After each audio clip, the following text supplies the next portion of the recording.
The van careens down a narrow residential street, far too fast for comfort.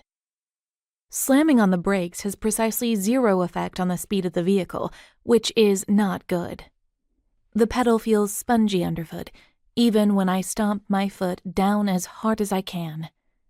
For some inexplicable reason, this sends a message to my brain to test whether the gas pedal is operational, so I lift my foot off the malfunctioning brake and try the other pedal and, yep, that one's still working as designed. Which means I'm now going faster. This is bad. So bad. I'm in a company van, my company's van, speeding down a residential street moments away from disaster. Every one of the curtain twitchers in this town has only to look out the window and they'll see an out-of-control, organizing goddess about to crash into someone's front living room. If I'm lucky, I'll crash into my own. That's if I don't run someone over first. Hi! Thanks for welcoming me to the neighborhood. My apologies about the car wreck. Here's my business card in case you need your pantry rearranged. Yeah, that'll go over well. I wonder how long it'll take for a picture of my totaled van to make it onto social media. I'll be a laughingstock. All because of Terry. No, I won't think of him right now. I can't think of him right now. I'm about to die, and I refuse to let my ex-husband be in my final thoughts. Which reminds me, I'm about to die. I should try to not do that. My stomach jumps into my chest and does its best to crawl up into my throat. I push down on the brake pedal again. Panic races through me like a lit fuse, and my vision narrows with every breath. There's a hill coming up, a long, steep slope that snakes all the way down to the coast. If I can't stop this van, I'm going down. I'm in big trouble. Huge. I slam the spongy pedal once more. Again, pumping the brakes so fast my thigh burns, which reminds me that I don't go to the gym nearly as much as I should. And really?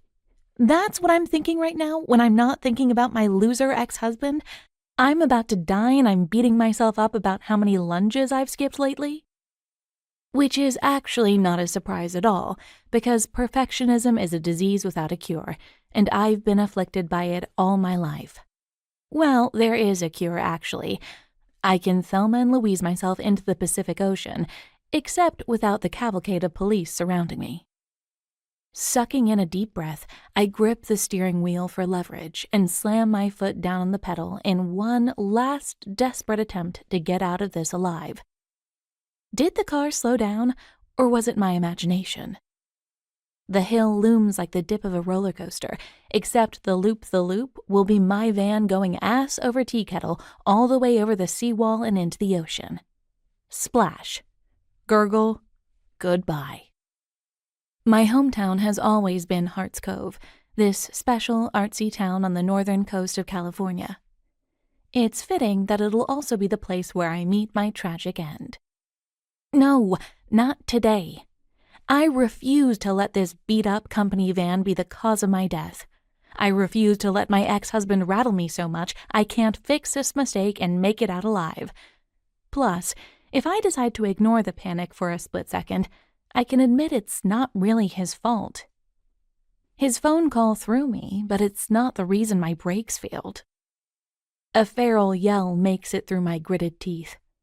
Suddenly the world is sharper. Colors are brighter.